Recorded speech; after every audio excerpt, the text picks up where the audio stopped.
آج ہم ایک بہت ہی آپ کہہ لیں بنیادی موضوع پر بات کر رہے ہیں۔ ہمارے پاس جو ماخذ ہے اس کا عنوان ہے حضرت آدم علیہ السلام، تخلیق و حیات۔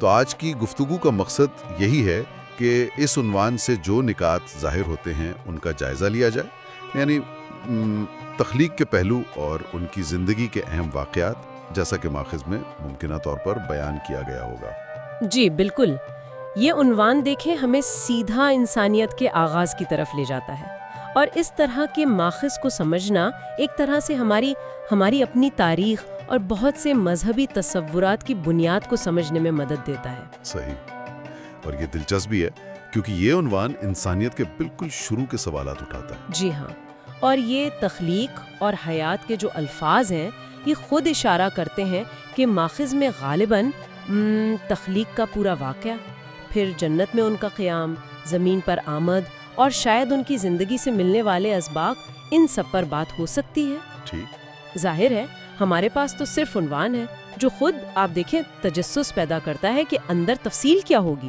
بالکل۔ تو آئیے سب سے پہلے یہ تخلیق والے حصے کو دیکھتے ہیں۔ ماخذ حضرت آدم علیہ السلام کی تخلیق کے بارے میں کیا خاص باتیں ممکنہ طور پر بتاتا ہے؟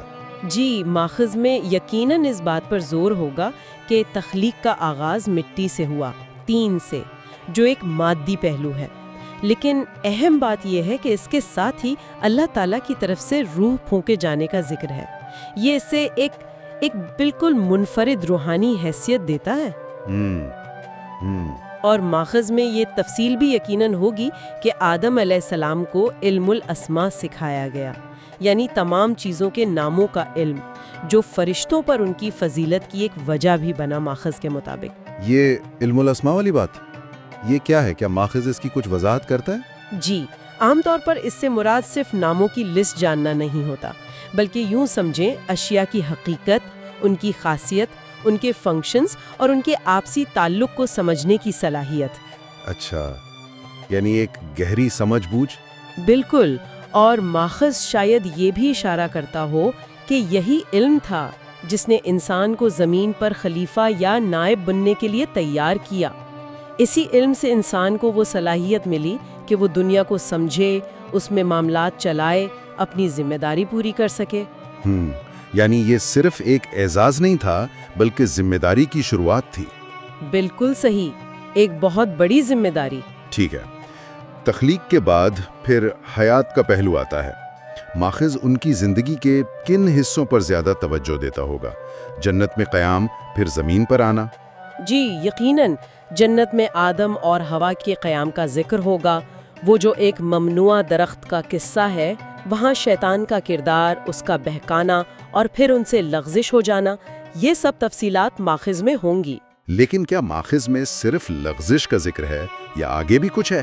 نہیں، اہم نقطہ یہ ہے کہ ماخذ فوراً ان کی توبہ اور اللہ کی طرف سے اس کی قبولیت اور معافی کا بھی ذکر کرتا ہے۔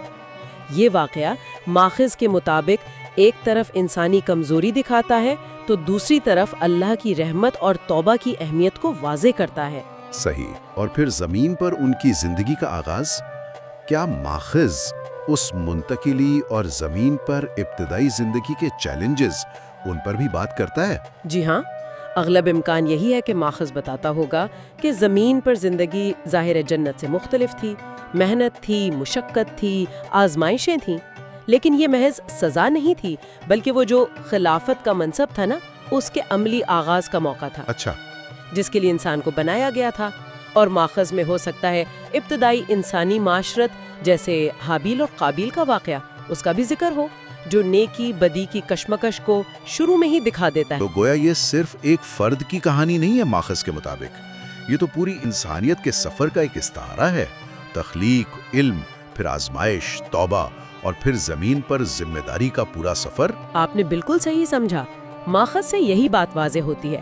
یہ قصہ ہمیں اپنی اصل، اپنی صلاحیتوں، کمزوریوں، سب پر غور کرنے کی دعوت دیتا ہے، اور یہ سمجھنا کہ ہمارا آغاز کیسے ہوا، یہ ہمیں اپنے حال اور مستقبل کے لیے بھی آپ کہہ لیں ایک طرح کی رہنمائی دے سکتا ہے۔ تو آج ہم نے حضرت آدم علیہ السلام، تخلیق و حیات کے عنوان سے جو ہمارا ماخذ تھا، اس کے کچھ مرکزی نکات پر بات کی۔ ہم نے دیکھا کہ ماخذ ممکنہ طور پر کیسے تخلیق کے عمل، علم کی اہمیت، جنت کے واقعے، توبہ اور پھر زمین پر انسانی زندگی کے آغاز کو بیان کرتا ہے۔ جی، اور یہ بنیادی کہانیاں آج بھی اتنی ہی اہم ہے کیونکہ یہ انسان کے وجود سے جڑے بنیادی سوالات ہیں۔ ان کے اندر جو سبق ہیں وہ پرانے نہیں ہوتے۔ بالکل۔ تو آخر میں ہم اپنے سامعین کے لیے ایک سوال چھوڑ جاتے ہیں جو اسی ماخذ کے عنوان سے نکلتا ہے۔ حضرت آدم کی تخلیق اور حیات کی اس داستان میں، جیسا کہ ماخذ میں ممکنہ طور پر بیان کیا گیا، وہ کون سا ایسا خاص پہلو ہے جو آج کے انسان کو اپنی ذمہ داریوں اور اپنی صلاحیتوں کو سمجھنے میں سب سے زیادہ مدد دے سکتا ہے؟